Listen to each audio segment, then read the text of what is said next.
Hello, everybody. Good morning and welcome to the Digital Door-to-Door Solutions webinar, all about our new 10 guiding principles and celebrating the United Nations Habitat Urban October. So welcome, everybody. My name is Lucy Anderton. I lead sustainability here at the International Union of Railways, and very pleased to be here and moderating this session today. So I think just by way of introduction, I think we're just, this project around door-to-door has been going for a couple of years now, and this is our final webinar and our final publication in this phase of work for door-to-door.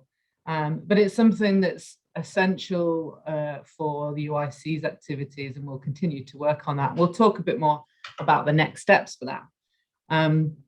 But if as we go through the agenda, please do feel free to ask questions to all of our speakers using the chat function. So we'll be monitoring the chat. If you've got any queries, questions, clarifications, or ideas for discussion, then please do enter those into the chat as we go through the session. Okay, so I mean, you're probably all aware of the climate crisis and the criticality of work that we need to do here, and you're probably also aware that transport emissions are responsible for about a quarter of our global greenhouse gas emissions, and that's continued to rise. So we've got this growing demand for mobility, and we've got a growing emissions from mobility, and it's critical and clear that we need to reverse that trend. So, and in fact, rail is the only mode of transport that has started to reverse that trend, that has started to reduce its greenhouse gas emissions. And even though rail is only 10% of all mobility globally, it's only 0.3% of greenhouse gas emissions from transport. So it's really clear that it's a green and energy efficient way to travel. So if you think about it, just one train can take 500 cars off our roads. And we know that 3/4 of the trips by rail is electric service already.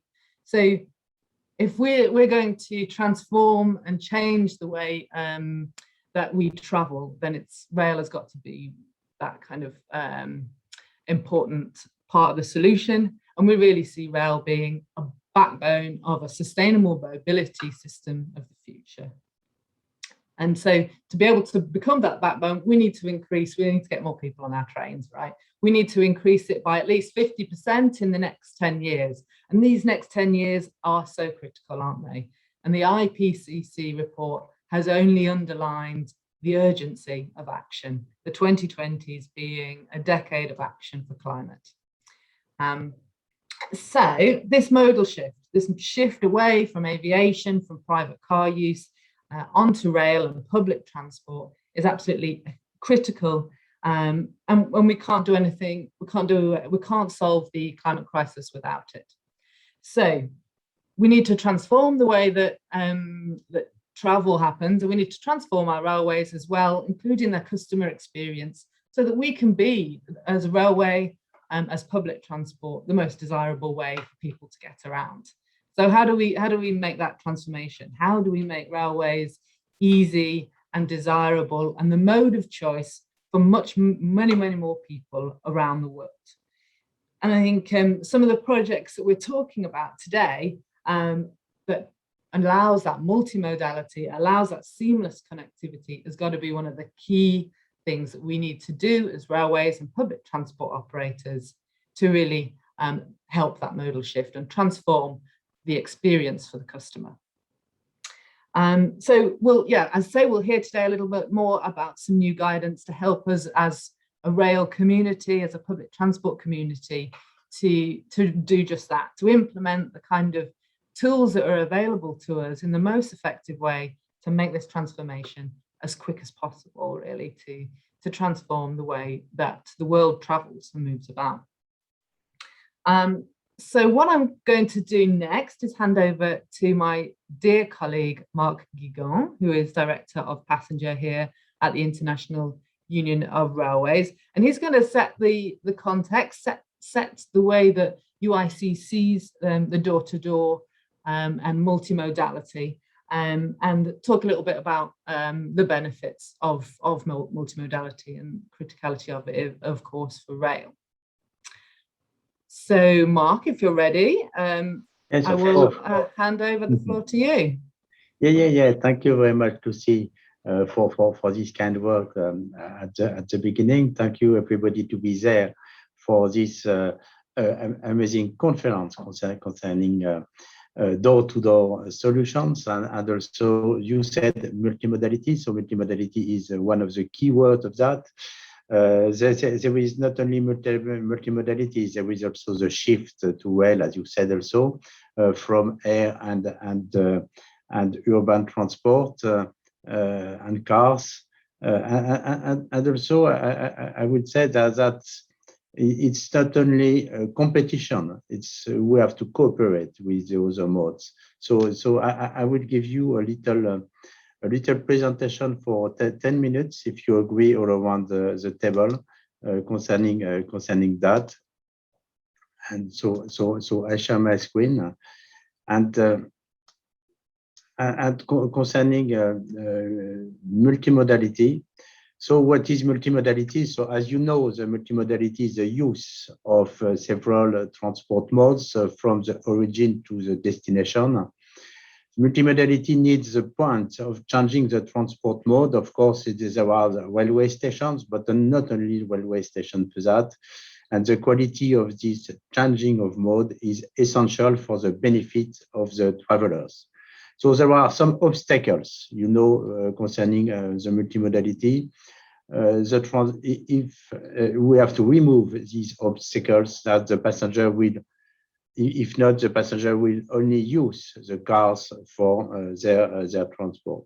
So the blocking points are, I will give some examples. There are timetables, there is the availability of the transport, there are information, there is ticketing, there is also the physical change of transport mode, there is a quality of service, prices, and others.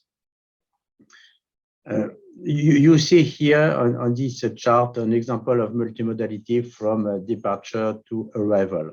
For example, a passenger takes an urban mode of transport to reach a railway station at the left of your screen, and then takes the train. There could also be intermodality or multimodality with the airline company at the airport. We have to think also on how to go from train to rail to air in the airports. If not, the passenger will take only planes from one destination to another destination. The UIC is deeply involved in that process, and I think Stefano Scarsi will also speak about that just after me. We have signed 2 memorandums of understanding, one with IATA, who is the airline industry, the other one with UITP, the Association of Public Transport worldwide, and we are working on alignment of the concepts in the aim to, at the end, to provide integrated information and to provide integrated ticketing from air and rail and urban and rail transports. Concerning multimodality, you know that there are a lot of suppliers which are pushed by the authorities, public authorities, as the European Commission. And there are a lot of companies who have developed tools for multimodality in the framework of what we call the mass mobility as a service. The concept of mass is gaining large exposure lately. It transforms mobility according to some proponents. Mobility as a service enables the user to plan and to buy trips from a suite of transportation service providers as packages offered by a mass operator.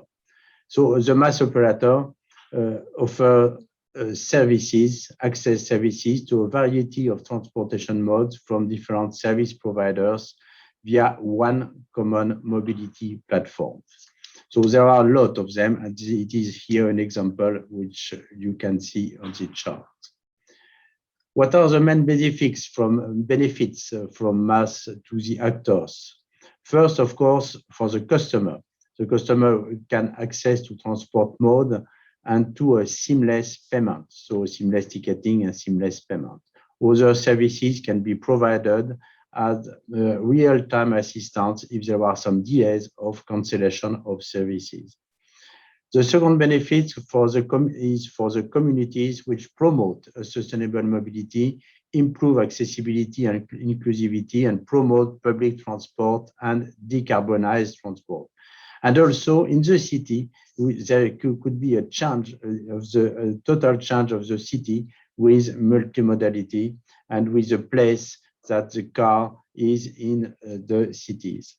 Third, of course, for the transport providers who can manage the demand through digital tools. It is a revolution for them with new sales channels, new mobility services, and fair products. So there are some models for the MaaS. The first one is the commercial integrator. The MaaS providers play the central role by acting as integrators as well as providers, placing themselves in between end users and transport providers. The second model is open back-end platform. The MaaS providers still take care of the front-end part of the service, apps and mobility shops, but their systems do not directly interface to the transport providers. The third model is transport as an integrator. A specialized MaaS provider is not present, as the MaaS offering are provided by a public transport company that integrates its own transport services with a selected number of mobility services by other providers. And the fourth one is the distributed ledger technology for MaaS, which represents an experimental decentralized model for mobility. What are the considerations concerning the rail perspective? The rail actors expect to play a leading role in the MaaS ecosystem. Concerning UIC, UIC will provide some digital tools for that. The first of one is Merits, which is a database of timetables updated several times each week. UIC is looking for providing real-time data in a multimodal perspective. There is electronic ticket control database, which is the railway database to manage the tickets without reservation. There is also the flexible content barcode, which is a new barcode developed by UIC, which supports a lot of information, including offline and online control, opening of station gates, refunds, and multimodal travels. And at the end, the last but not the least, OSDM, which is an open sales and distribution model, which is a new specification to exchange fares. And it includes also an online API interface supporting distribution of transport services, and we will implement that in a while. So I will speak about the modifications also of mobility due to the COVID-19 pandemic. First, the teleworking has a great impact on the mobility, with fewer daily trips to the inner suburbs, changing peak times. One member of UIC said in our COVID-19 task force that there is a concentration of rail resources over 3 days, from Tuesday to Thursday instead of Monday and Friday. There is also a change of living habits, attractivity of rural area, medium-sized cities, and remote suburbs. We have seen in France, for example, that 30% of teleworkers wish to permanently leave their accommodation in town. And I will give an example for in Britannia, in France, in the west of France, that the price of the houses increased from 10% to 50% in 1 year due to that. It is very interesting, and that changed the mobility for the suburban mobility commuters and also for the long distance mobility, which is also impacted. And during this period, there was an environmental awareness. Sorry for this word, which is always difficult for me to pronounce. With the flight shaming, you know, the Greta effect, with model shift from air to rail. So what we thought it is, we'll see that in the next chart, which is here. What we thought at the beginning is that before the crisis, we said that there is a 50-50% of market share between air and rail, with 3 hours of trip in transport, in rail transportation. Now, as the value of time has decreased during the pandemic, there will be more time, and passenger can stay more time. So when we see more time, that means they can stay in a train, in a high-speed train, for 1,500 kilometers. And for that, there are a lot of consequences concerning the investment on railway lines, also usage of railway lines, and also the development, and you have seen that, and you see that in Europe especially, the development of night trains for long distance and for overnights.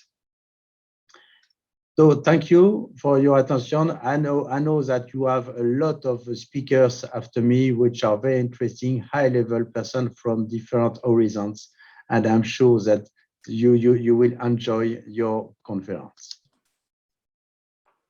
Thank you, Mark. Really, really helpful setting the scene and talking a little bit about all the critical stuff that UIC is getting involved in this space. So thank you very much for joining us and giving us that presentation. Thank you. Okay, well, now we're going to go to our next session, which we're going to introduce 2 door-to-door projects that have been active within the UIC. And so we're going to hear from 2 presentations. Firstly, our dear Raimondo, or Sami here, Director for Sustainable Development Foundation, will be presenting our new publication, which is 10 guiding principles for door-to-door. And then following that, when we'll hear from Stefano Scarsi, who is our Industrial Solutions Technology and Innovation Lead at EY, and talking about the digital enablers for a seamless customer experience. So 2 really interesting presentations. So we're going to kick off first with Raimondo. Raimondo, you have the floor. Thank you. Thanks very much, Lucy. Thanks very much, Mark, for your excellent introductions. And I was just reflecting before I go to my presentation on about how much our life has changed in the last 5 or 6 years. What Mark was explaining about the new possibilities of door-to-door solution remind me that only 6 years ago, we were starting with car sharing schemes in our cities. I still remember Luigi Contestabile when he told me about the partnership between FS and car sharing in Rome. And it seemed like something very interesting, but so new 6 years ago that I said, but what about the CO2 emissions now? Are they decreasing or increasing? Is still cars around? Shall we work with cars? You know, we're still starting with this question only 6 years ago, and now the landscape is completely changed. And what is very important, and this is the heart of our study, is that the railway companies can have a completely new role in this landscape with the new possibilities, not only of business, but also of helping the sustainable development of cities and regions and states with a new role. So in 60 years, our life has changed, and we believe that this is going to change very quickly in the next years. So I'll try and share my screen now. I hope that you can see my presentation. Let me just put it. Okay. let me tell you about the study of digital door-to-door solutions. What we present today is the final report with the 10 guiding principles. Let's say this is the output for railway companies. So our idea was to focus on, giving some tips, we could say, to railway companies. But what is really interesting, I think, is that we arrived to these principles from the very bottom. We didn't study the door-to-door solutions as a principle, but we tried and discover which were the real railway experiences of railway companies, case studies, examples, talk to railway colleagues in Europe or in the world, and then come out with some guiding principles that could help maybe all the railway community, and not only railways, also public transport community in the next years. Hopefully, we have succeeded in this. Let me tell you quickly about the project. We started, as Lucy said, in 2018. All the documents of the projects are available on UIC internet site and our Sustainable Development Foundation internet site. There was a preparatory study in 2018 telling which are the door-to-door solutions, what do we mean for them, and what could be the concept behind them. Then we had the concept of door-to-door, limitations and barriers for the door-to-door services. And then we went into what we call the engagement part. So we did some workshops, one very interesting in Warsaw in 2018, one in Rome, and a third one online in digital platforms, the opportunities for railways in digital platform. Then we studied with a desk analysis of best practices, and we interviewed railway managers trying to better understand their case studies. And then we came to what we call now the dissemination, the final part with the guidelines and the final event. So unfortunately, in 15 minutes, it's very difficult to explain or give you an idea of all these documents, but let me try and summarize.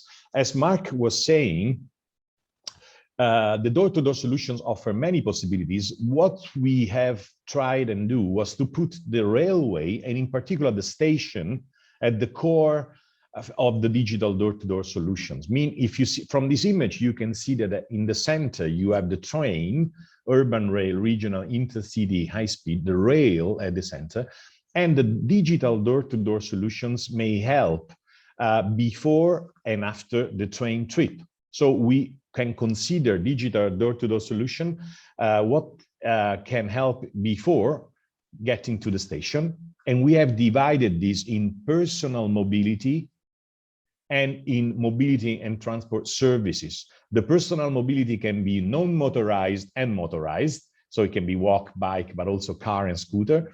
Then there is the mobility and transport service that can be divided into scheduled and on-demand services.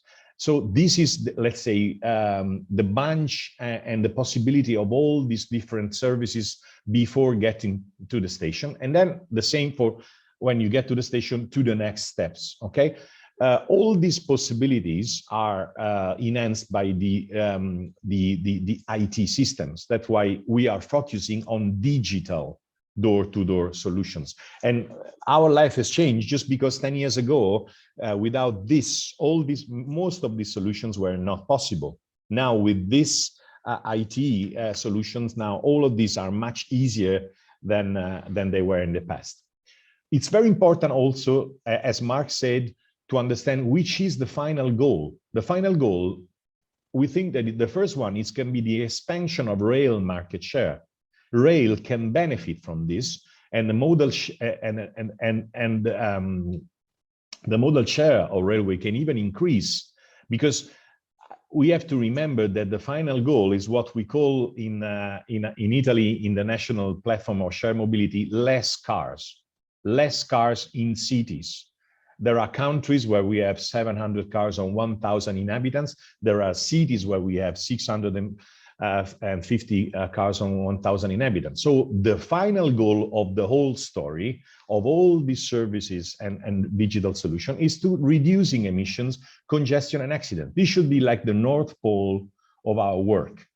Second, and this is, let's say, a direct effect of this, that the stations will change their personality, and they will improve and increase their role in the cities. They can become, and they have become already in many cases, multimodal hubs for modal shift. So these are the two main effects of the railway digital door-to-door solutions. So we have to remember that these are the goals, and that's why the railway companies can be involved and should be more involved in this business.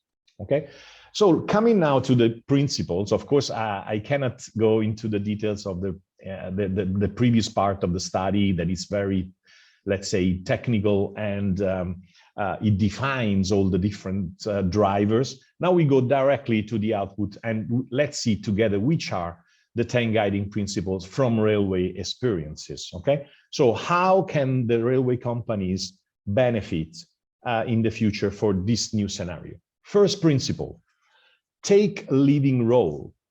You know, in the beginning, maybe railways could just watch what was happening, but what we have discovered is that in this new scenario, railway companies must take the opportunity of a rapidly changing market and take a leading role by investing in technological innovation and promoting integration. So don't wait, don't simply watch, but take a leading role. And we have plenty of case studies. Just in this slide, we have mentioned Renfe, SNCF, and Nugo.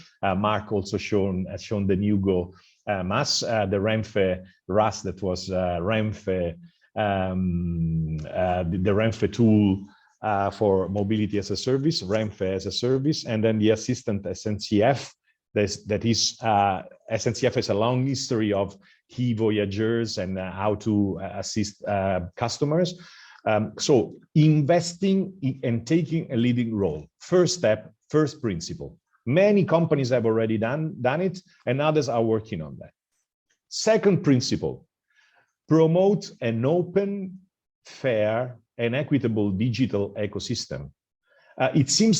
It can seem like something very easy and obvious, but it's not obvious at all. This is still where, in many cases, we are falling, because, you know, what does it mean to have open, fair, and equitable? As you know, railways can benefit from a different reputation with respect to private companies only aiming, at profits. You know, railways have an history. Railway companies have an history of, public service companies. So the railway companies can act proactively and assume the role of key public governance partners. It's easier for railway companies, if they want to do it, to have an open, fair, and equitable digital ecosystem, meaning that all the data should be transparent, that all let's say, the principles and rules can be shared between the partners, and the ecosystem is completely trustable, and the railway companies can promote this role.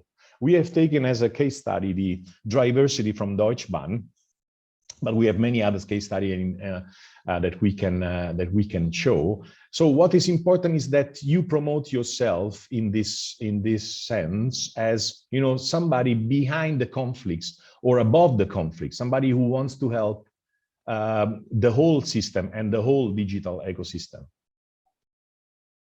Third principle: collaborate with public authorities. What we have seen in many cases is that railway can make available to public authorities a level of data, the highest possible level of data, information, and digital tools. Don't keep it for you. Don't use it only for your business, because it's very important to cooperate with public authorities. Normally, public authorities don't have such a level of, or not always have such a level of information. So the railways can be able to build a knowledge base for the formation of sustainable mobility plans in cities and at national level. Cooperate with cities, regions, and states. We have taken an Italian study from RFI that Luigi can tell us more. It's about the station management and the observatory of urban plans of sustainable mobilities in city. And RFI is cooperating directly with the cities, and particularly with Bologna, where the FS Group and RFI developed the guidelines for the cities for how to make these plans. So it's something that goes behind the core business, but it's a very good investment for the future and for the community at large. Fourth principle: Leverage digital technology, because when companies, railway companies invest in this, they have the in digital door-to-door solutions, they have the opportunity to profit from these platforms, and the fact of relying on real-time data to create value for multitudes of users and improve the quality of their services. What we have discovered in many cases, like the MoveSafe from SNCB and the JRE study, is that all these investments in technologies can give railways a very good feedback, very often a real-time feedback of what's happening in the stations, in the trains, in the cities. And this can be used to improve and increase the quality of your own services for your own customers. So it's a win-win situation, not only for the total value, but also for your customers directly. It's connected to your business. Then something that is very interesting at strategic level. You know, when this was started a few years ago, it was like, you know, like every company was trying to, you know, starting new projects and new services. But what is important now that we have all understood is that you first need a business strategy that is consistent and clear in your company. There is no one size fits all. Innovation must take place according to a strategy. And then when you have a strategy within your company, then you can develop and invest on door-to-door solutions. We had the example from NS as a case study and from SBB, very clear strategies of what you want to be, which is the image of your company and which is the new role and the core business and all the possible business of your companies in the future. Let's set a strategy and then let's invest on technologies. Don't do the opposite. If you start from technology to define a strategy, then you will lose a lot of money and a lot of time. Principle number 6. Luigi will be happy to see the Freccia Rossa and enjoy, because this was what I was mentioning by Italia. What is important is to set out business partnerships with a fair and collaborative culture. I think we have to be honest and frank with ourselves. Railways have very often the role of incumbent. You know, they have huge possibilities of investments, of people, of employees, of communication, of, you know, fundings.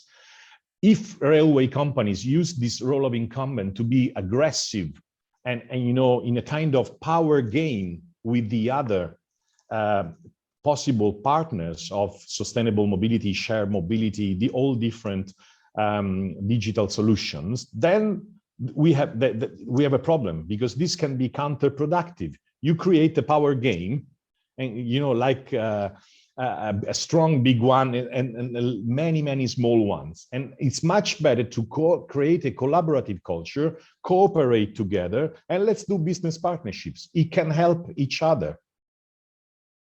Principle number 7, track and analyze mobility demand.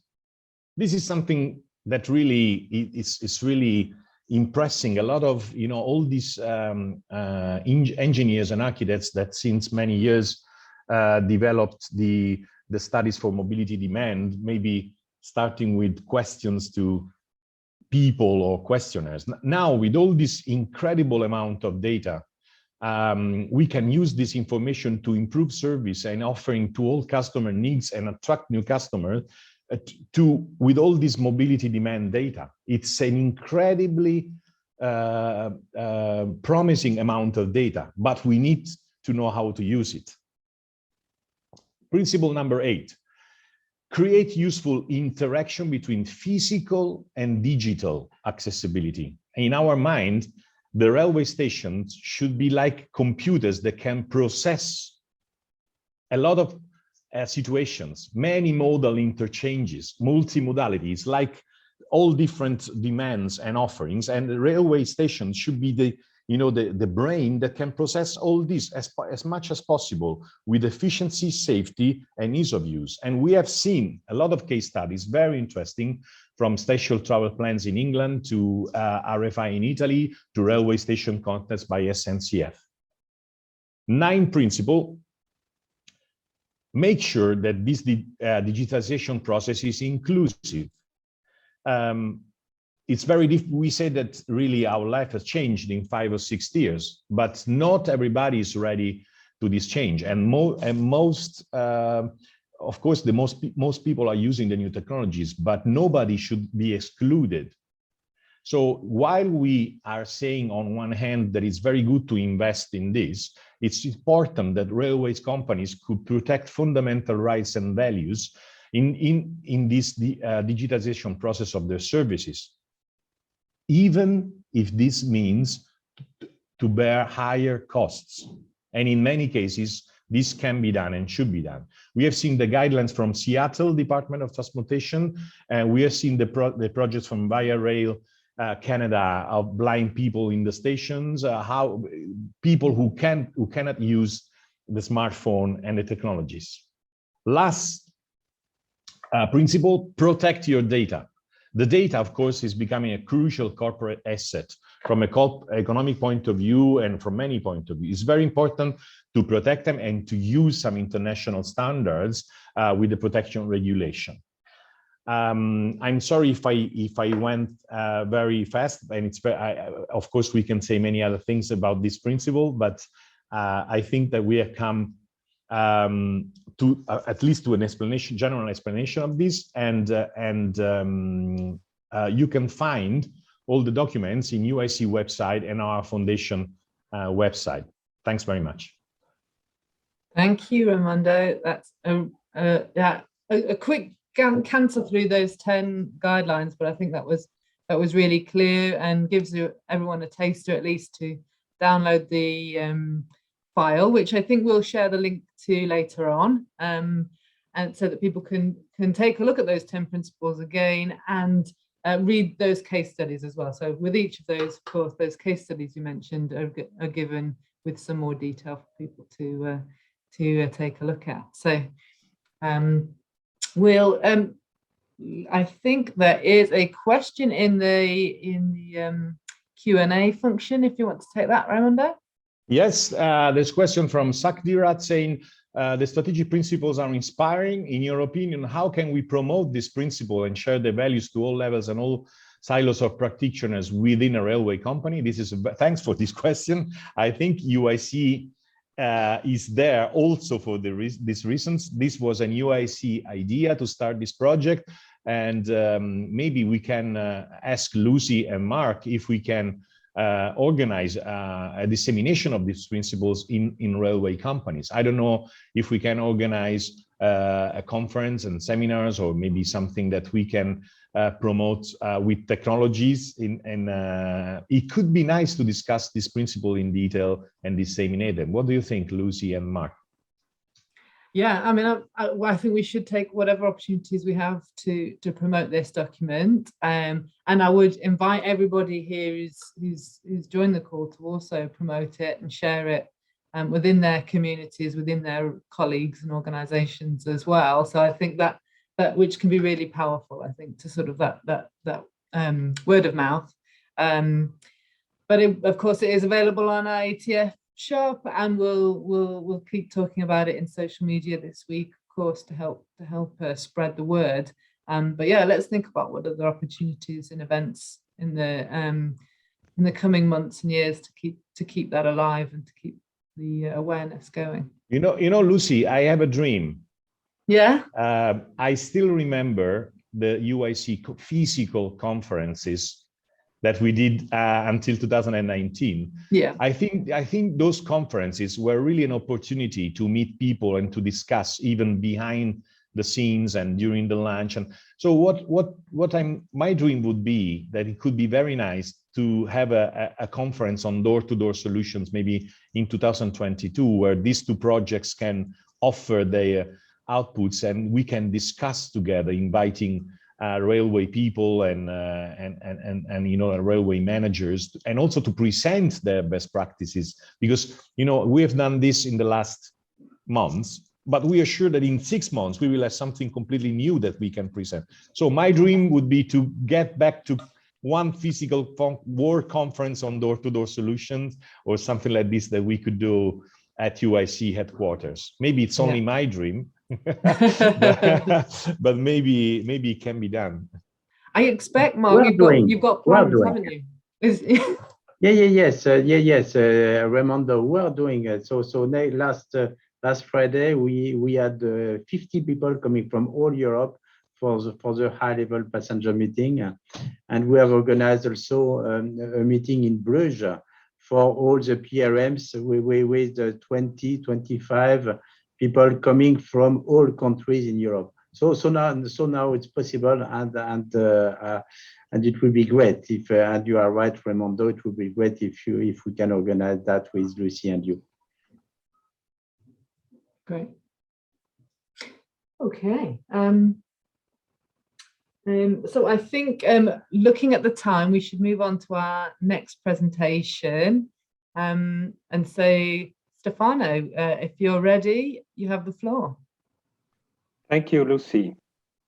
So I think that the speakers who have talked before me have really convincingly explained why door-to-door solutions create benefits for all the parties involved, the railways, the other transportation mobility providers, the public authorities, and most importantly for the travelers.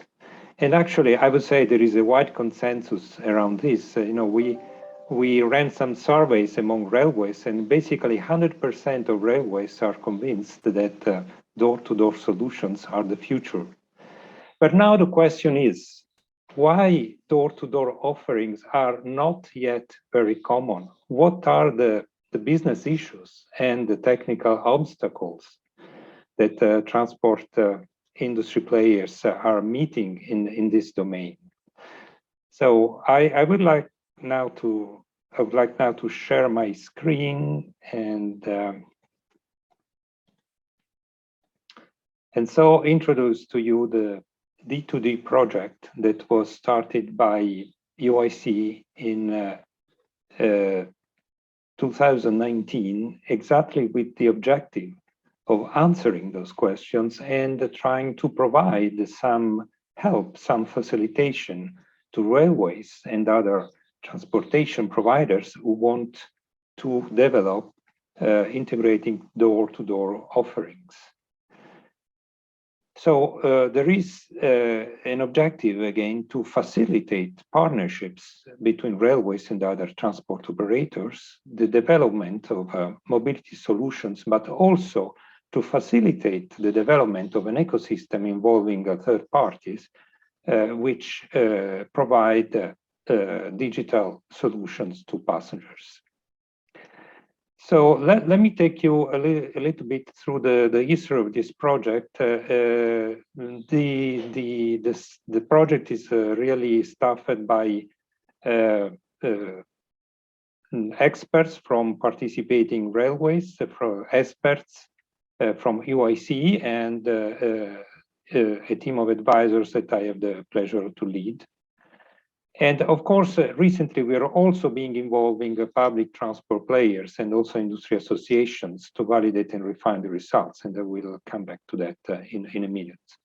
So we started at the beginning of 2019, and we did a very detailed and in-depth analysis of the different endeavors in door-to-door intermodality. We studied the emerging mobility as a service model. We looked at the different standards and the market trends and also the barriers that players were meeting in developing door-to-door solutions. So we produced a first report about this assessment, and we went on to outline a strategy, and a strategy that was based very much on digital technologies. We acknowledge that in this domain, really, digital changes everything and makes possible to overcome a lot of problems that historically have been met by railways who wanted to develop integrated offerings. In some areas, you have, for example, legacy systems, legacy processes. You have a rigid type of partnerships which are not suitable to the dynamic reality of today's world and the customer experiences that passengers expect. in some way, we looked at a possible model to a certain extent is the model of the mobile telco. If you look at the mobile telco, you can see that mobile operators are able to have roaming agreements, which are very dynamic. They can set up agreements which allow their users, to travel freely, for example, around Europe and use the services of other operators. And they can achieve that, especially because of the full digital and dematerialized approach that they have, so that users in their mobile phone, they do not carry any specific contract, for example, with an operator. They just carry an identification of an account, which allows them to have in the backend all the different types of dynamic agreements that allow that type of seamless experience. So this can be assumed also as a model for the future of intermodality and to allow or even cross-border and seamless experiences. So we have developed those concepts in other reports describing the key challenges and opportunities linked to interoperability, and developed a detailed document with the technical guidelines.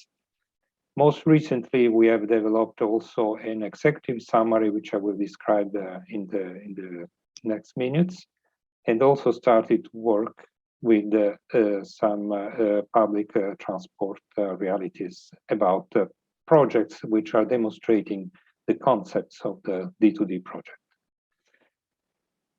In our technical guidelines, we have focused on the highest priority aspects. You can see here, for example, an outline of the key use cases that we have studied. For example, you may notice that we did not deal too much about journey planners, although journey planning is, of course, a key part of door-to-door solution, but it's something which we can consider very mature. There are already a number of quite advanced journey planners available that support door-to-door and multiple modes. So we prefer to focus more on aspects which are challenging and which require some help for being implemented. And so we dealt with how to exchange fares, how to deal with availability and reservation, how to deal with digital ticketing, for example, in which cases you need a single digital ticket to represent the whole journey, in which cases you might have also multiple digital tickets, as long as a unique seamless experience is guaranteed to the passenger, maybe through a single payment transaction. And also in which cases you really can do without prepaid tickets and embrace emerging paradigms like account-based travel and pay-as-you-go. We also have been working on the area of entitlement. So what is the best way to represent the digital ticket or the digital account? So we worked a lot around 2D barcodes, but also about NFC. And assuming that the device that essentially everybody is carrying in their pocket, the smartphone, is the ideal tool to enable digital door-to-door travel. And also we've been studying how to manage responsibilities between different players. I mean, is a single contract of carriage absolutely required for door-to-door solutions, or can in some cases multiple contracts of carriage facilitate the deployment of such solutions? So we went into detail in those aspects, and all this has been done starting from the customer point of view. So we have described a number of potential customer experiences. I am showing you some examples here. So of course, I don't want to go in detail into them, but this is just to show you that it is important also to acknowledge that there are many different models, and that the railways who want to deploy in practice the D2D solutions, they have also to accept a number of variations and be flexible when they set up their systems and their processes, and they set up their agreements with the different mobility providers. So all of those concepts we have summarized in a document, an executive summary, which will be published in the UIC website, so everybody will be able to download it, which goes into detail in describing what are the challenges and the opportunities around the door-to-door mobilities, why railways have an opportunity, but also a responsibility, as they can play a leading role in enabling such solutions. And also we dealt on how UIC can help railways who are taking this journey. So let me go in a little bit into this aspect. And I would like to highlight some of the recent specifications that UIC has produced. And there has been a major, I would say, evolution in the way that UIC does specifications.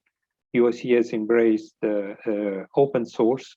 So many of those specifications are in the public domain. You can download materials from GitHub, as you know, the open source developer community does. The newest best practices have been embraced, like, for example, JSON APIs, you know, so going away from the legacy technologies.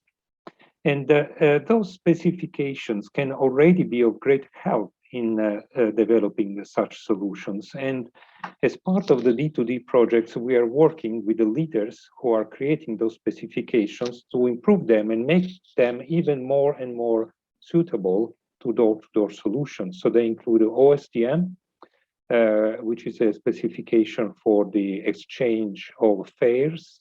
And it's extremely flexible in representing different fares, but it's also an online API for real-time issuing of electronic tickets and reservations. ETCD is an extremely powerful technology platform that the UIC has created. It allows the validation and inspection of electronic entitlements issued by third parties in a very seamless way.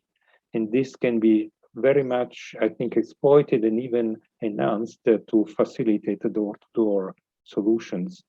And flexible content barcode also is an UIC specification that is already open to represent not only rail products, but also many other types of mobility products.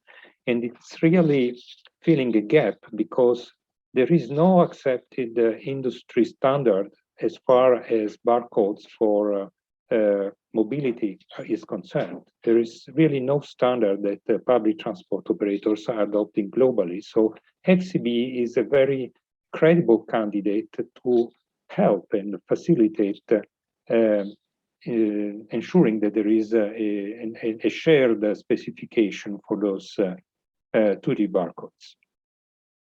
As I mentioned, we have also started cooperation with public transport industry. So we are looking at real use cases and case histories that are a demonstration of the concept of a digital door-to-door solution. And one project we're working with is with the Smart Ticketing Alliance and with AWW. It's a German body that is developing a very interesting project which is allowing cross-border door-to-door travel among different countries using, smartphone and account-based model as the way to integrate together the systems of different public transport operators. We also have a plan for the next years, and UIC is currently evaluating a project for 22-24 called D2D Implementation, in which we will work to implement real use cases around the concept of digital door-to-door, and also we will tackle more advanced use cases like how do you manage, day of operations, real-time information, and special needs of for example, groups and PRMs in enabling door to door. So I thank you very much for your attention, and I'm happy to answer any questions if you have any. Thank you, Stefano. It's really, really interesting and really getting into the nuts and bolts of how these technologies work. It's really interesting. Thank you. We do have a question that's come in actually, and it's around passengers' knowledge around the use of digital solutions. And if you think there's a knowledge gap among passengers about digital mobility, and if that's something that's been considered in your study or will be in the future. Yeah, certainly, you know, many of the concepts we've explained are sometimes new for users, but I think that's not really a major issue because, frankly, users are quick learners of digital technology. And we have seen during especially the pandemics how there was an acceleration on the usage of digital. Some studies have shown, for example, that this e-commerce in 6 months has grown as much as in the past 10 years. And I think also railways, they have to acknowledge that when their users are using, for example, the digital tools of the railways, the apps, they are not only comparing their experience with the experience they had with other railways or with other transportation providers, but they are comparing their experience with the experience they just had with Amazon or with Netflix. So the boundaries between different industries are blurring from this point of view. So probably there is much work to do in terms of knowledge dissemination also inside the industry. And there was a previous question about this. So probably we need to work a lot also to disseminate knowledge inside the railways, for example, about the potential of digital door-to-door. Yeah, which is part of why we're here, I guess, today and promoting that. So yeah, good point. And I think I've heard that there's quite a few interesting techniques of making digital apps more accessible for more people. And I know that UIC are working on some projects around that as well, which can be perhaps something to think about as well, of how we can make sure that the way that we design these digital platforms are designed in a way for the widest range of people with different abilities, including sensory disabilities and things like that.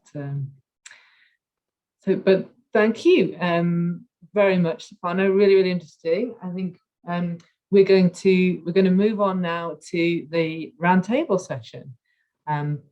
So we've now got a roundtable where we've got 3 of our members and partners that are involved in real life implementation of these digital solutions. So they can really share with us the kind of challenges that they've come up with, the kind of benefits that they're realizing, and the plans and strategies they've got to really make the most of these new technologies. So I'm first going to invite Elisabetta to the stage, please. Elisabetta Tromolini, who is today is talking as the chair of the Sustainable Development Committee at the International Union of Public Transport. Welcome, Elisabetta. Good morning to everyone, and thank you for inviting me at the roundtable with railways and public transport. A special thanks to Raimondo from the Sustainable Development Foundation. And Laura, could you please share my presentation? I have a presentation here, and the next one, thank you, Laura. I will show you the agenda of my speech and show some perspective from YITP and some case studies. Next, Laura, here I will start telling you who we are, why ITP is the Union Internationale des Transports Publics, is the International Association of Public Transport, and with more than 135 years of history, is the only worldwide network to bring together all public transport stakeholders, and all sustainable transport modes. It counts more than 1,800 members in more than 100 countries and 60 offices around the world. WTP is working to promote sustainable transport in urban area worldwide. Next, Laura, as a chair, I will show you what Sustainable Development Commission is doing. Can you move on the next slide, please? I don't know what happened. Okay, thank you, Laura. We are going very quickly. The Sustainable Development Committee is one of WTP's working bodies, and sustainable development is at the heart of WTP activities. Within the Sustainable Development Committee, transport, operators, authorities, industry cooperate on all issues related to urban transport and sustainable development to support positive contribution public transport makes to SDGs and, of course, to climate change. The committee addresses global challenges, starting with my presidency, is operating in working groups with the following thematic priorities that you can see on the slide. First of all, renewable energy and energy transition in public transport. Second, climate change mitigation, adaptation and resilience. Third, public transport contributing to sustainable development goals. And last, recovering and restoring trust in public transport following COVID-19. This thematic is transversal to other committees, and we work together to pursue all these objectives. The next one, Laura, here in this slide we face the principle of why ITP members have already adopted. ITP considers integration of public transport services around high capacity mode is the key to reach the goals of fight against climate change.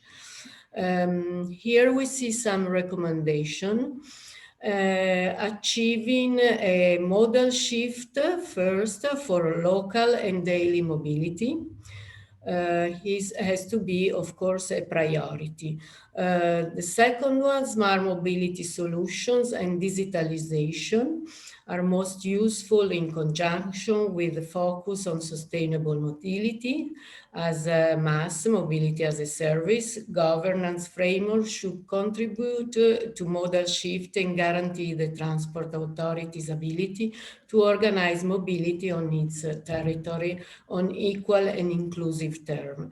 And we saw before Mark talking very specific about mass. High quality interchanges, of course, and are at the heart of a successful multimodal transport system.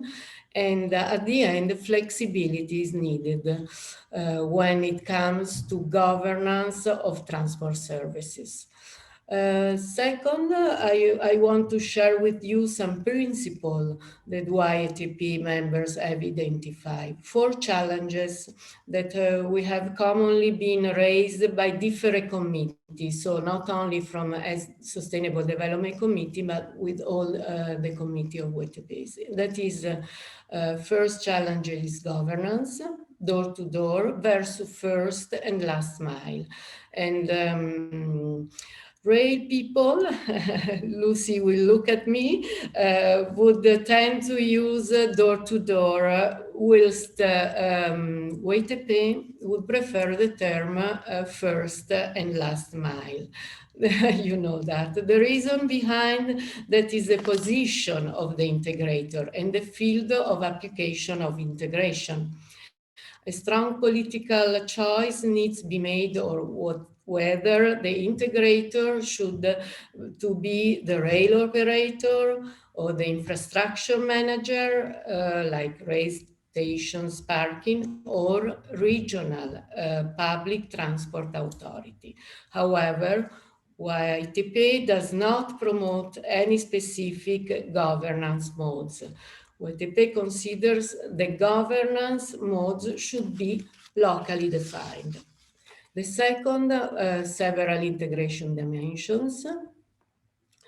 And the third challenge, integration for what policy goals? WTP acknowledges there are several solutions at first and last mile feeders modes, but WTP, like I said, does not promote one particular form of bundle of solutions. Last but not least, we have different integration modes. And then we go to the next slide. I would like to present a case study, an extraordinary example of first and last mile solution of FNM group. I am the head of the sustainability, CSR and sustainability department of FNM. And here I will show you quickly an overview with FNM. FNM was established, stays for Ferrovie Nord Milano. Was established back in 1877, is the leading integrated sustainable mobility group in the Lombardy region. And now is the first organization in Italy to combine railway infrastructures management with road transport and motorway infrastructure management. In addition to leasing of railway stock in the local public transport. The next, Laura, here, like I told you, as I mentioned before, we can see here a new concept of zero impact mobility on the railway of Ferrovie Nord in Lombardy region, and we call it the perfect journey. The group is offering a sustainable intermodal mobility service, which consists, as you can see, in a wide range of transportation options.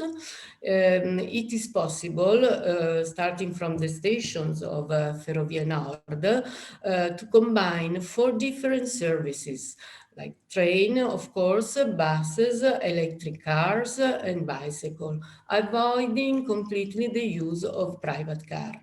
Altogether, of course, provide passengers with environmental and economic advantages when compared with the use of private car. So like I told you, in the station of Ferrovie Nord, you have all the choice of these transportation modes. Altogether, of course, in a concept of mass, which integrates various forms of transport services into a single mobility service accessible on demand. Mass is also a key element of digital integration for WTP. It is a layer that WTP supports. And then the last one, I would like to show you a project in collaboration with the Sustainable Development Foundation. And last year, a framework collaboration agreement between FNM, Ferrovie Nord Milano, and the University of Milano Bicocca was signed in the area of corporate social responsibility and innovation and sustainable development. Under this agreement, FNM is participating in the Pollicino, that is a future mobility survey project with, like I told you, Fondazione Sviluppo Sostenibile and Norcom, that is a company in the FNM's group. The project Policino develops a new type of survey that describes the mobility of a group as a territory based on the use of a tracking app. Mobility data is often called geospatial data, but also breadcrumbs, no? And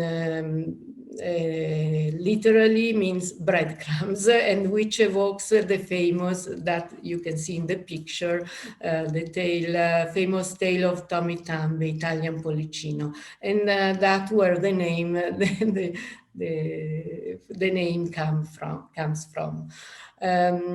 This mobility data can be recorded as a series of points with a latitude and longitude collected at regular intervals from devices such as smartphone, shared vehicles, for a car, bicycle, e-bike, scooters, whatever, or by app that offer the navigation system.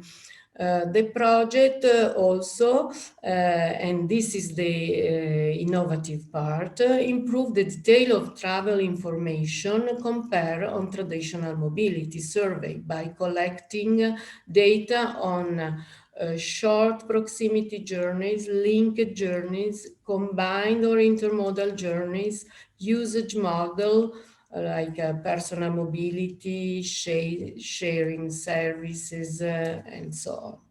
So I think time is running fast, and then I end here my speech, and I thank you very much for your attention, and I give the floor to Lucy.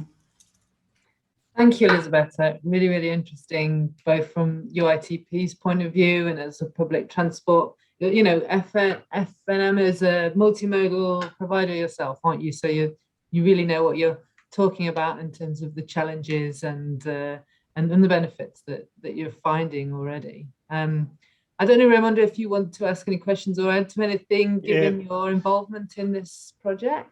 Thanks, Lucy. Just a remark that thanks, Elisabetta, when you show a perfect trip, the perfect trip, and I would like only to add that the perfect trip in Milan should include and involve a stop at the restaurant. That would be really a perfect trip. But more than my question, this was not my question. My question is about the cooperation between UITP and UIC. As we all know, there's been a long history of cooperation, and I think you are very good allies for sustainable transport, and in particular with climate and decarbonization. So we are 3 weeks before the COP26 in Glasgow, one of the most important conference of parties for many reasons. My question to you, Elisabetta, is whether you are going to be in Glasgow, or is UITP going to organize something in the conference of parties, and maybe where you can meet UIC and go ahead with the cooperation between public transport and railways. Thanks. Yes, Raimondo, thank you for the question. Yes, we will take part at the side events of COP26 in Glasgow as YTP, and we have key messages to present, which mostly are, like I said in my presentation, public transport must appear on every plan, providing more people with better access to clean public transport is the fastest and most cost-efficient way to decarbonize people's daily mobility, of course. And then the sector, public transport, is committed to achieve net zero greenhouse gas emission by 2050 in a cost-efficient manner. And will be further effort to decarbonize the public transport fleet and operation. These are the key messages the YTP is positioning, and especially is going to share successful best practice and lesson learned. Then the other question you asked me concerning YTP and YIC, we work together together to continue making case for climate action with public transport. And we will focus on, of course, rail and public transport is keeping society moving. Rail and public transport is a key to a green and just recovery. And the last, rail and public transport will raise the level of climate ambition, of course. Then we will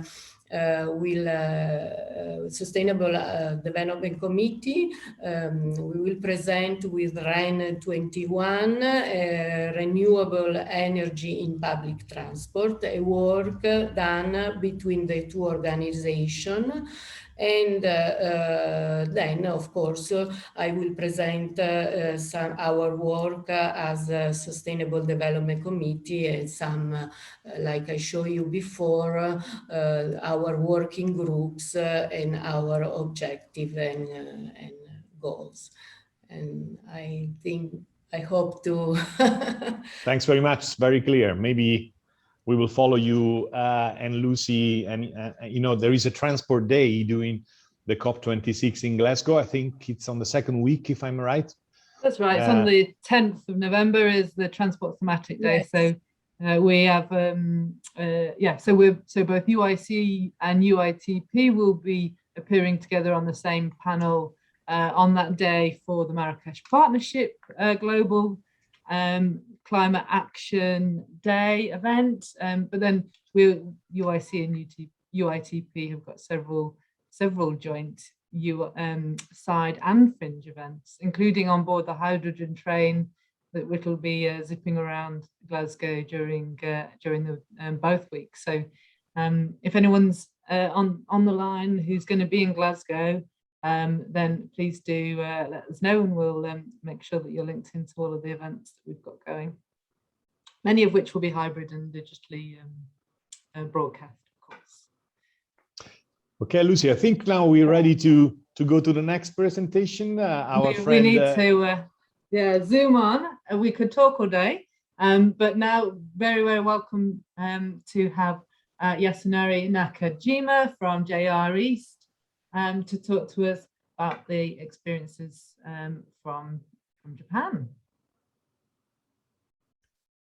Yeah, thank you, Lucy. So I'm Yasunari Nakajima. I'm so pleased to get this great opportunity to share our experience with lots of audience today. Please move to the next slide. JR East operates lots of train in the metropolitan area and Shinkansen and regional train. And we maintain infrastructure too in this green area. It means JR East is a vertical integrated railway undertaking. And we got around 4 billion euro as profit before Corona pandemic, and we lost around 4 billion euro as deficit 4 billion euro as deficit last year. And we have to bring our customer to our transport service for sustainable growth now. Please move to the next slide. And this slide shows the situation during the COVID-19 crisis until now. Orange bar chart is new cases a day, and the blue line is death number a day in Japan. We overcome our 5th wave now, but we recover to around 80% of commuter in metropolitan area, but it means 20% doesn't return to our service again. And there are few demand of long distance train, more or less than 30%. Next slide, please. And JR East is complete private companies. In other words, we cannot expect any financial support from government at all. Even if any crisis such as COVID-19 pandemic, we have to get money and save cost by ourselves. We have to improve our productivity by ourselves for surviving. So JR East is challenging to make rectangle model. See this slide. So the passenger demand is like wave, like this green line. And we want to diffuse by shifting the top of this demand to off-peak time zone. It is a rectangle. So if we can achieve it, we can minimize CAPEX and OPEX. Appropriate rectangle will be suited for customer needs too, I think. Please move to the next. We are approaching to make rectangle model by 6 ways, like this slide. The first 3, new subscription model. The second, the dynamic peak pricing and congestion visualization. And mass is very important. And new work life promotion, and the cooperation with the government and industries. I will explain it by some example. Move to the next slide, please. This slide shows one example to make how to make rectangle model. 2001, around 20 years ago, JR East launched a non-contact IC ticket, Suica. Now, most of our customers use this Suica card and Apple Watch by Suica. And because it is available for shopping, validation, and new service. If passengers shift their commuting time to off-peak time, they can get point now. It is an incentive for their contribution with us. They can use this point for a variety of service from JR East and other corporate companies. Yeah. And please move to the next. And 10 years ago, JR East launched JR East application to smartphone as an innovative communication tool with customer.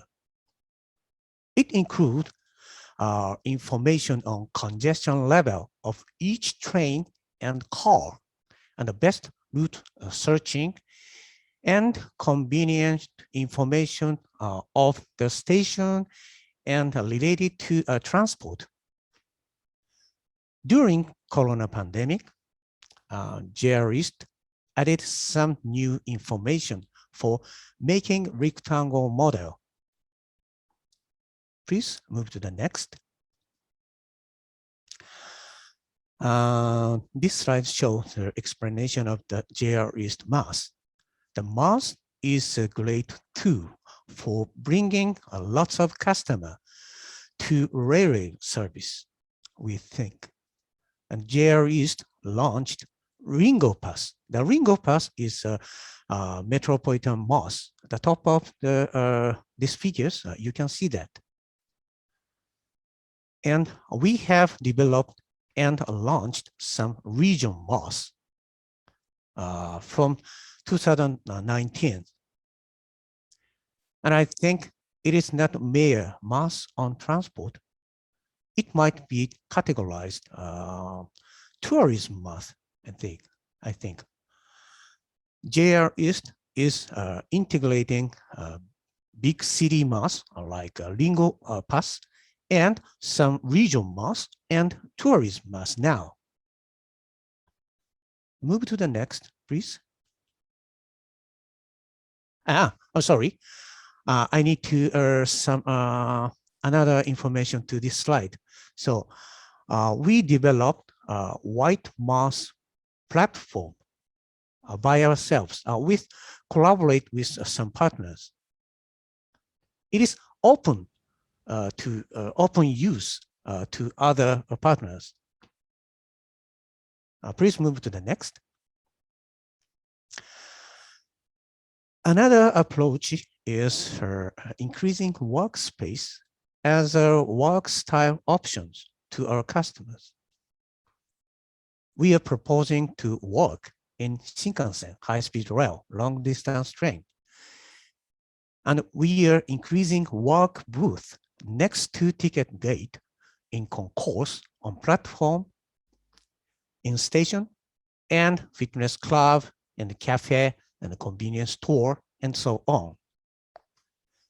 Variety types of rooms and the share space are available, like a small compartment booth, the left figure photos, and the small rooms and the medium-sized rooms in a hotel and a station, and the share space and the share office in the station and other place related to transport. Please move to the next. And this slide shows another approach to make rectangle model. And the customer can schedule their work and good times in rural area far from their house. And the travel time is required for going back and forth, but no travel time is required during their stay. It means they will be able to use their time effectively according to their needs every day. Next to the slide, please. We are able to support our customer to make plan for their travel by DX before travel.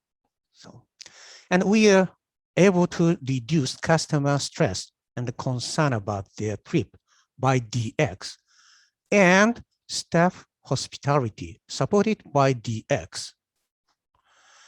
And they can enjoy, our customer enjoy their trip with shopping, finding something, eating something, as Raymond has said, in Italy, and relaxing, and so on. And we are able to help customer to bathe in the afterglow of their enjoyable trip by DX. This afterglow will become a motivation to make next travel plan of them. It is necessary, it is not necessary to input extra money for support. The mobility of the people can improve the economy and benefit many stakeholders. This benefit will feed back to a customer service improving, and improve the service, create more customer demand. And this positive spiral will make mobility eco-cycle, we believe. And move to the next slide. Before privatization of JR East, the station was hated, praised. I didn't want to use the station at all.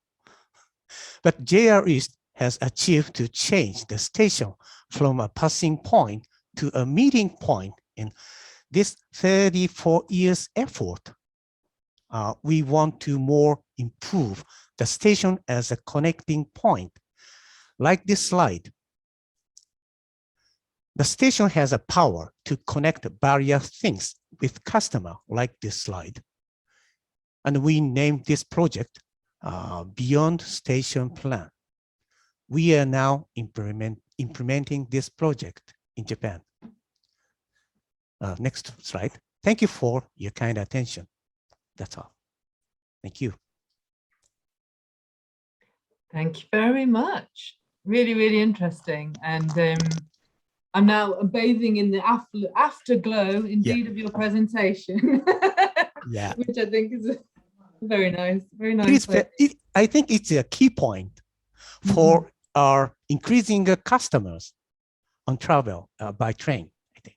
Yeah, totally transforming the way you feel about travel, that it's you can really enjoy it and enjoy your time on the train and whatever it connects to where you're going. And I think that focus on the tourist travel is really interesting. And I think we're seeing that in a lot of places where tourism by rail is really taking off in all continents. So it's really, really fascinating to see that that's a real strategy for JR East, and you're really going for it and incentivizing it. Because as you say, it's a great way to take travel in the off-peak spaces, and really interesting to see how you're using these digital platforms to incentivize that, in fact, to incentivize off-peak travel. So thank you. It's really, really interesting. You mentioned, I want, if actually I can see now. Yeah, there are, Lucy, a couple of questions, and I think that the interesting presentation also about the Suica and the Ringo project was very interesting. So I can see two questions, one from Albert Kaiser, one from Simone Revelli. The first one is,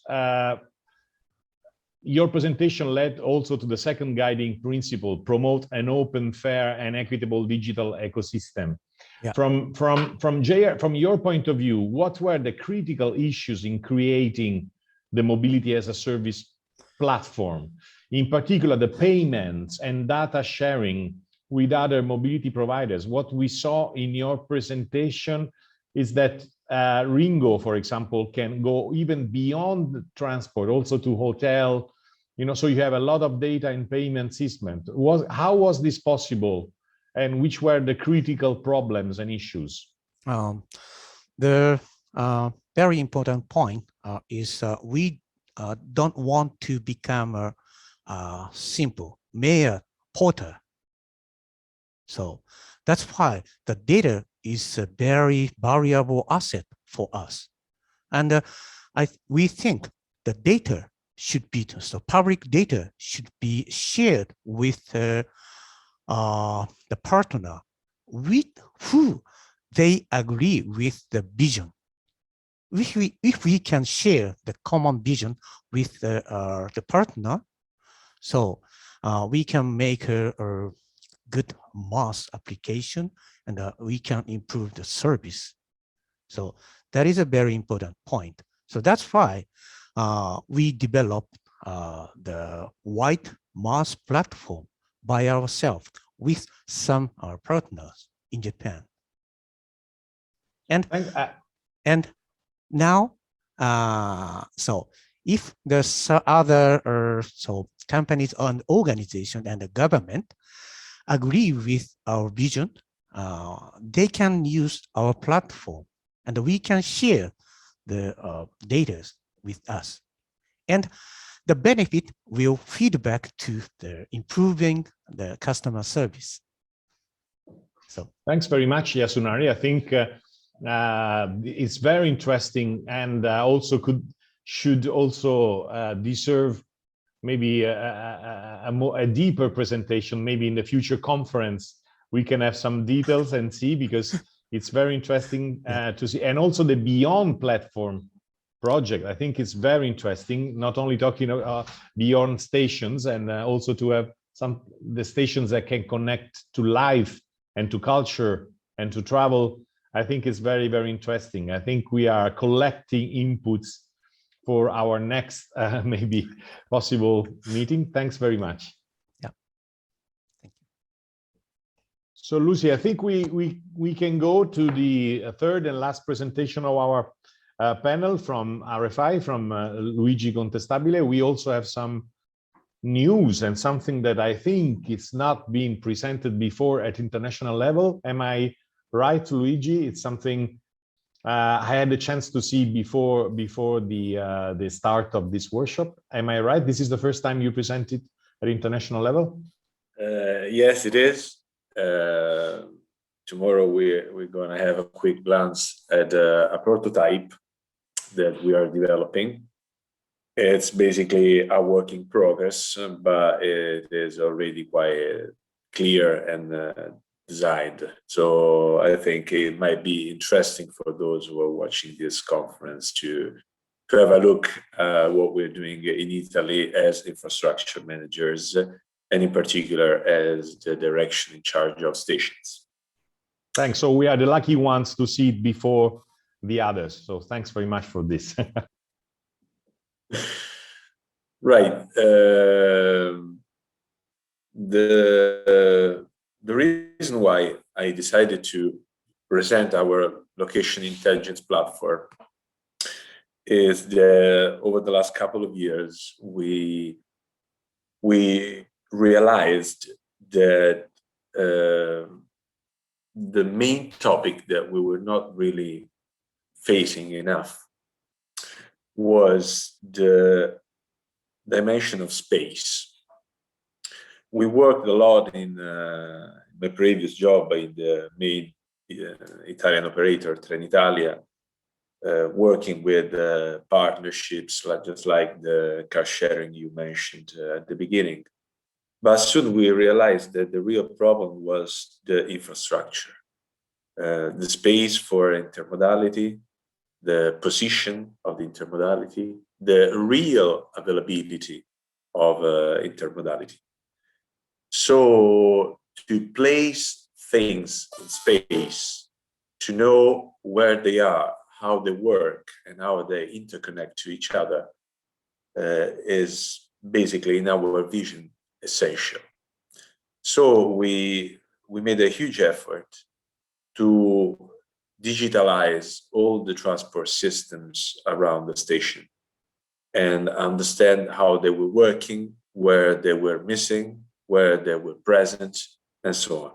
So the location intelligence, putting it in the space, our resources, is the first step to really get into intermodality and to somehow stick to those principles that you mentioned before, at least 3 or 4 of them.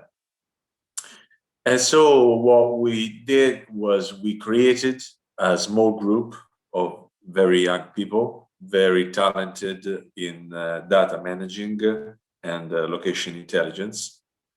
And we started developing a platform that we called StationLand. The name itself gives an idea, I hope, about what were our intention: to analyze and understand and invest in stations, inspiring ourselves according to the land or the city around the station.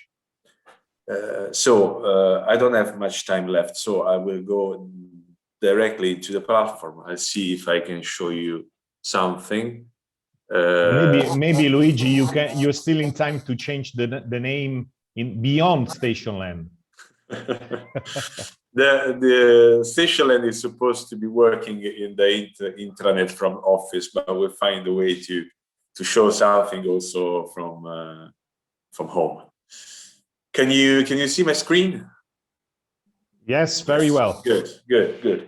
Well, the platform has got several sections with different meanings, but today we will concentrate only on this page, which is the page that somehow summarizes our work. We have created a big data lake with all the information we have about our station and the intermodality around Italy. This is our viewer, and it collects all the data layers that we have been working on over the last couple of years. Okay. Here we go. It's a bit slow from home, but we'll make it anyway.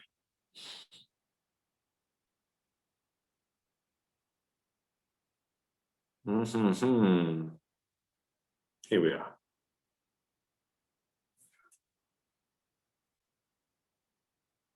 Okay.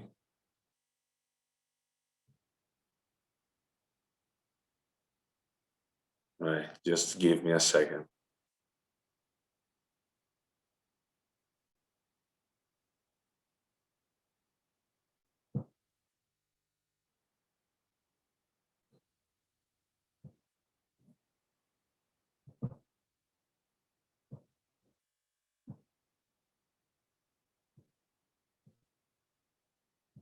All right.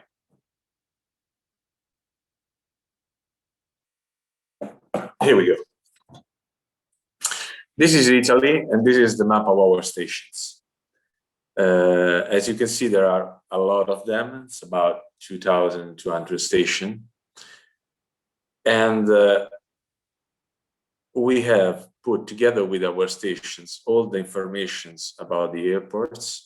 These are the airports in Italy. And of course, if you click on one of them, you can see all the information about the number of passengers, the kind of passengers, and so on. Same thing with the harbors all around Italy that somehow connect to our stations. Plus, obviously, all the train traffic around Italy for high-speed, intercity, and regional traffic. We take into account also all the state of the sustainable mobility plans in all the cities in Italy, because we need to know what the city is doing with the public transport where our stations are. So this is all the monitoring of the booms around Italy.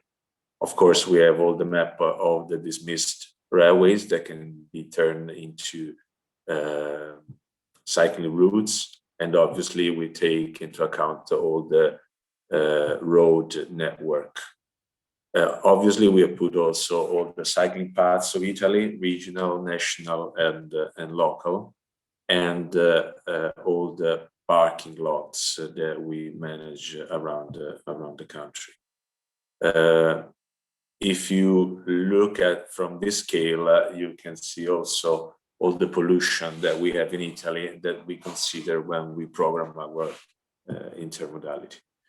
If you go deeper, for instance, in Rome, where I live, you can see all the different stations classified according to their intermodality rate. And if you click on one of them, you can have direct access to the detail of how people reach the station, which means of transport they use to reach the station, and how much time it takes them to reach the station. If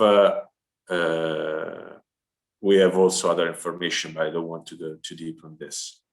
When you reach this scale, this is the station near my house, you can get much deeper and see all the bus and metro stops, all the taxi stops, all the lines of metro and tram, all the cycling paths that there are in the city. They are, and you can see all the charging points for electric cars, all the car sharing in station-based position, all the free-floating areas of car sharing with different operators, even same for scooter sharing, and so on, bike sharing, all the parking lots that there are, all the managed parking spaces that there are, and all the accidents that we have around the streets that are very important to understand where around the station it's dangerous to cross the road. Together with this, obviously, we have put also the demand for mobility that there are. Not only the number of passengers of station, airport and harbors and so on, but we have put all where people live, all where people work. And so we can analyze this together with the catching area of each station, the walking area of the catching area, the cycling area of each station, and all the area that is normally used for the car. When we analyze cycling in particular, we also analyze the shape of the land to understand where cycling can be easier. If you look at the wider perspective, we take obviously into account also all the plane routes that there are in Italy in competition with our high speed, for instance, and obviously the passengers of harbors and the airport, and obviously our stations. Together with this, and I'll cut it short, otherwise I might take too much, all the point of interest that there are on the station and that determine the movement and the intermodality between the station and the main locations around. So you can see all the cities that have a cultural interest, all the walking paths around the country, all the UNESCO sites in Italy, or in point or areas where all the parking, natural parks and protected areas that we have around the station, and so on. There are many sections. I don't want to go too deep on this, but it might be interesting to, just a second. All right.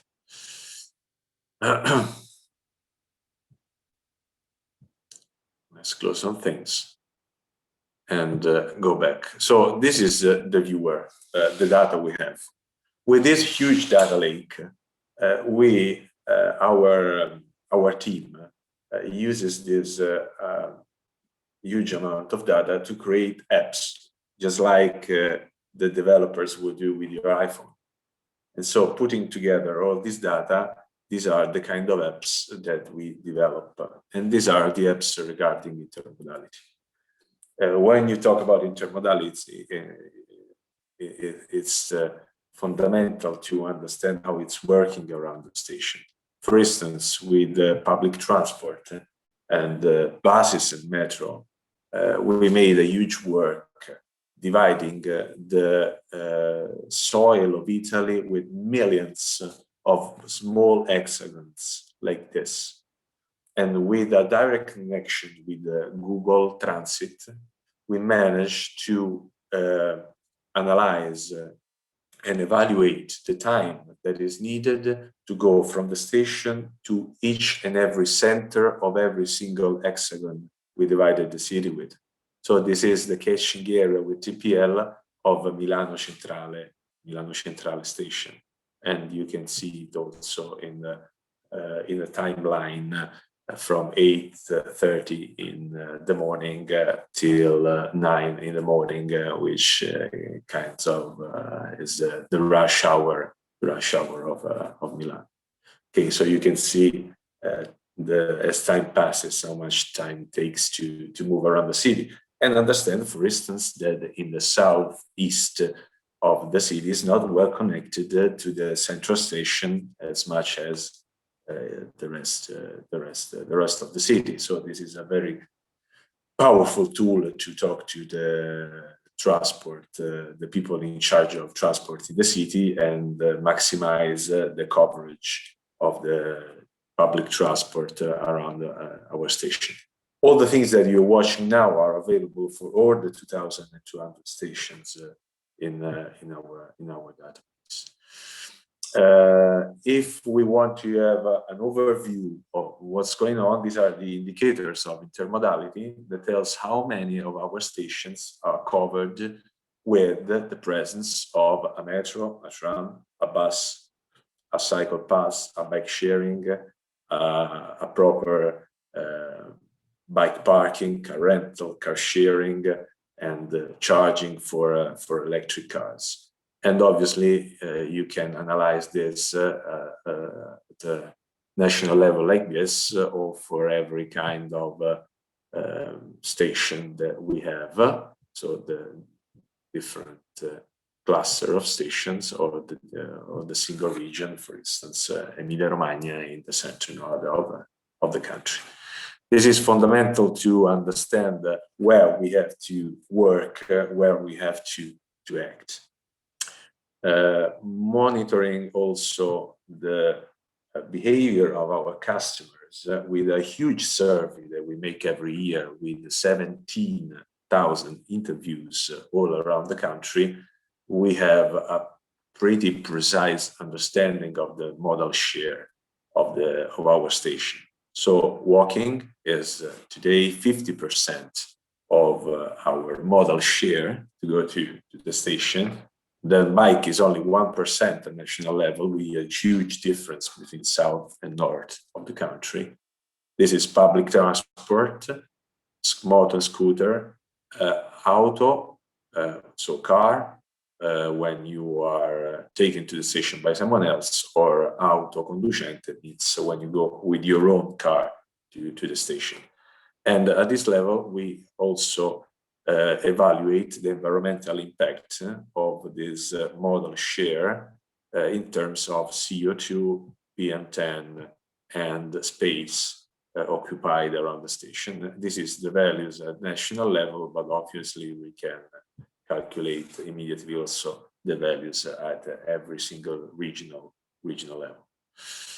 If we want to get a little bit more into intermodality, it might be interesting to have a look at what's the situation in Italy about e-mobility, how much charging for e-mobility we have around our stations. Within we could close, if we could just come to close. We've just got a few more minutes left, Luigi. So yeah. Cut it short. This is what the situation about e-mobility around our station. We consider it very important because it enables new services that are evolving into electric cars, just like taxi, car rental, car sharing, and so on. So for us, it's a way to attract intermodality. So we're monitoring how many there are around our stations, and so on. We could show the same. We talked about sharing mobility a lot at the beginning of this meeting. This is the situation about sharing mobility. Italy, 326 stations with different kinds of sharing. Milan is at the top of the list in our ranking, but it is rapidly evolving all over the country. So this was it. Let's see if I can take out the. It's very interesting, Lucy. I've seen there are two questions for Luigi, and I think his presentation is very, very interesting. And again, we would need a workshop on that to present it. We have a nice. All the three presentations from Elisabetta, Yasunari, and Luigi open up a lot of possibilities. The question to Luigi, the first one was, may I ask which kind of sources have been used to populate the newer station land dashboard? And the second one is if the station land platform can be open source, or is it an internal tool or RFI? Answer to the first question, there's very different sources. Half of them are somehow open data, taken from the authorities that share data. Another 30% is internal data, so data that we collect within our company, and maybe 20% are commercial data that are sold on the market that we bought. As it regards the opening of the platform, I hope so in a midterm future.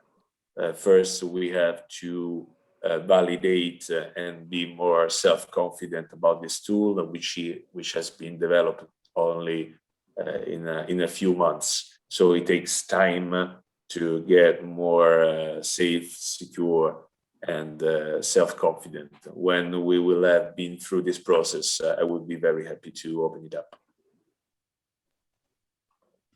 Thanks very much. Okay, well, I think that brings us to the end of this webinar. I think if we can share the links to our new guidance in the chat, I think that would be great, and then people know where to download a copy of it. I think from my point of view, I think it's been fascinating that all the different ways that these digital solutions can be used to create that kind of seamless interconnectivity and really bring forward multimodality and the role that railway can take, really to embrace this change in travel behaviours and to use actually the data in a whole range of different really important ways to really improve the customer experience and develop the railway and public transport offering.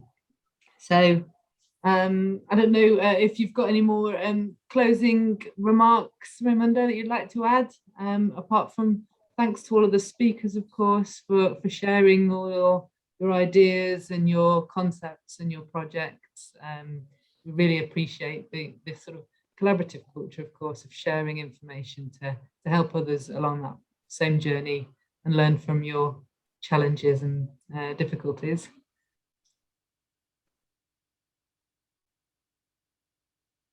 Raimundo, is there anything else you want to add to close?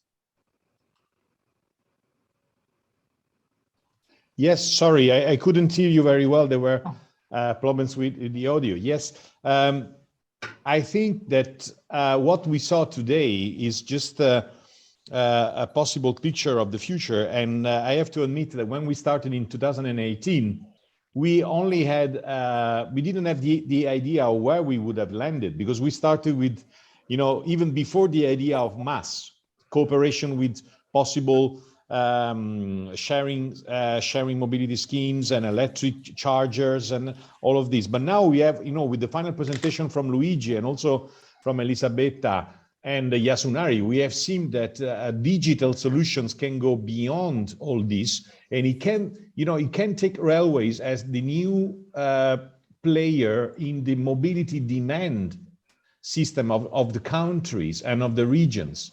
So what is nice, I wanted to ask Luigi, but maybe I can give already the answer to my own question, is about what is nice is that these presentations, they cross all the guiding principles. So if you take, for example, this last presentation, it crossed many of the 10 principles of our study. So there is not one solution for each principle. Many of them, they can answer all of these principles. So really, I'm really happy with this, and I'm really happy also with the how all this is growing. So again, I'm sure that UIC will promote further connections, maybe some working groups or some conferences or something. I think that this is really the future of railways. When 20 years ago, railway companies were just delivering rail transport. Now they are delivering completely different solutions. I think this is really an important moment of this crossroad for the strategy of the railways. Yes, indeed. Well, thank you, Raimundo, and all of your team for today, but also, of course, your support over the last few years on this really interesting project. It's been an absolute pleasure. Thanks. I think hopefully, yeah, we've got the link working now in the chat. So that second link at least should work, everybody. So please do download, please do spread the word, share the social media posts we'll be doing today, and look out for more messages at COP, of course. So have a good afternoon, everybody. Okay.